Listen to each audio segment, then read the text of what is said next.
Oi, turma, tudo bom? Nesta aula, que vai contemplar tópicos em otimização experimental, mostrarei uma forma diferente de você escrever a função empírica na linguagem R. O foco aqui são problemas experimentais do tipo metodologia da superfície de resposta, abordando o arranjo CCD rotacional. O exemplo tem aqui 3x, que eu expliquei para vocês, uma única resposta. Rodando aqui a regressão e sumarizando os dados, o que nós temos? Vamos interpretar. O R quadrado ajustado deu 98,94%, ou seja, a variabilidade 98,94% da variabilidade desse processo pode ser explicado por essa função empírica, que é uma função full quadrática. Temos aqui que todos os coeficientes lineares aqui e angulares são significativos a um nível significante de 5%. Perfeito. Olhando para o ANOVA, olhe sempre por um erro de ajuste ou falta de ajuste.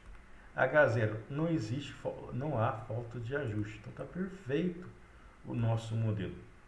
A última coisa que você vai examinar é o alto valor dessa matriz. O R calcula o alto valor dos vetores das interações. Aqui nós temos os pontos estacionários, é o máximo e mínimo de funções. Os valores codificados aqui estão naturais. Como a função é de maximização, podemos perceber que está positivo e negativo aqui. Estes pontos estacionários não são pontos de um ótimo global. Há um indício que a nossa função não é nem côncava nem convexa. Pode ser um ponto de célula. Beleza.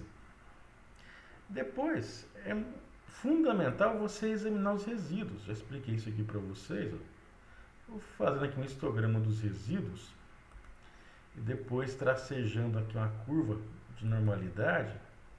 Aparentemente, os resíduos têm um comportamento seguindo uma FDP normal. Para tal, para você testar aqui a normalidade dos resíduos, é o teste Shapiro. H0. Os resíduos têm um comportamento seguindo uma distribuição normal. É o que aconteceu. Você pode trabalhar com a função QQ-norm também, ó. Aqui, função, depois QQ-line, um pouquinho função também, cor, red, LWD2.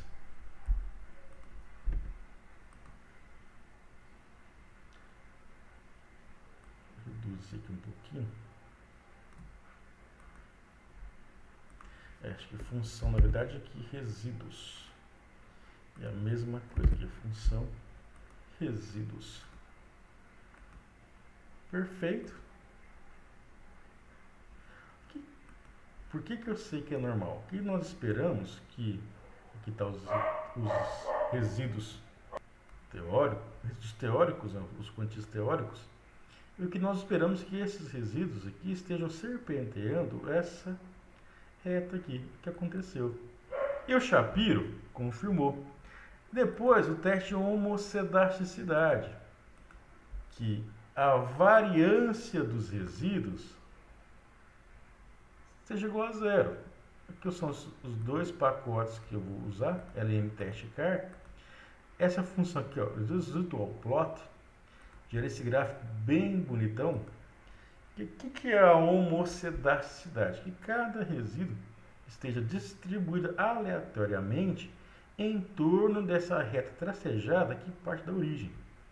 E o teste final, que é a autocorrelação residual, é o seguinte, que nenhum valor, nenhum ponto aqui tem dependência de outra observação, ou seja, que os resíduos sejam completamente independentes. Então, o segundo teste é o teste Branch-Pagan, H0, a variância dos resíduos é igual a zero, atendemos. A autocorrelação tem um Double Watson, H0 não existe autocorrelação residual, e o de Branch-Godfrey. A diferença é que o teste de Double Watson sempre trabalha com a ordem igual a 1.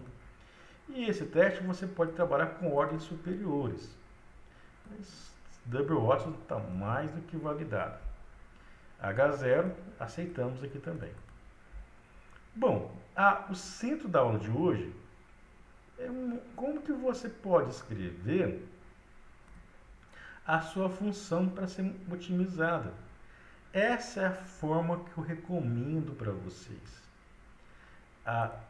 Em aulas anteriores eu mostrei esse jeito aqui, que é basicamente você buscar os coeficientes gerados pela regressão e colocar aqui. Qual é o problema, Nessa? Não é problema.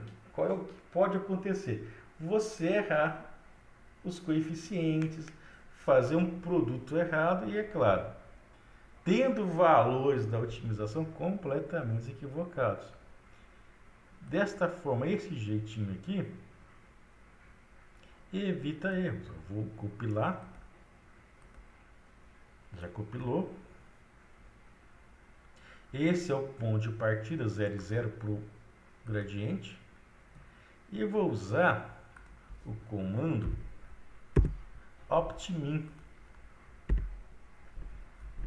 Já expliquei como é que ele funciona. E vamos variar o x1 ao x3 entre o menos axial e mais axial, pontos axiais.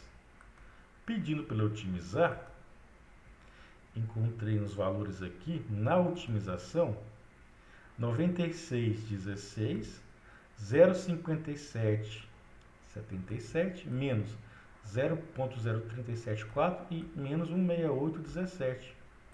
Se nós examinarmos aqui os pontos estacionários, são completamente diferentes dos valores sugeridos para otimização. Foi aquilo que eu falei para vocês. Os autovalores deveriam ser todos negativos como a função de maximização, para que estes pontos fossem de ótimos globais, esses pontos estacionários.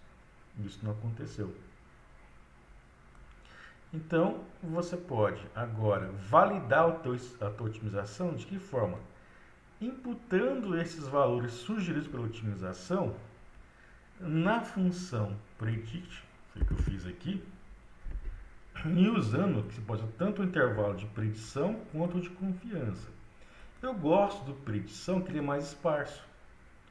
Em resumo, se você alimentar o teu processo com esses valores, depois você vai alimentar com os valores já naturais, e o seu y experimental, nesse experimento de validação ou confirmação, estiver entre 95,28 e 90,05, você validou estatisticamente a sua otimização. O teu experimento está redondinho e você pode sim usufruir das vantagens da sua otimização. Beleza?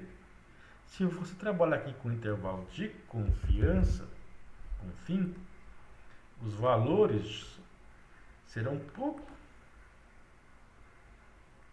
menos esparsos do que os valores gerados pelos intervalos de predição. Ok?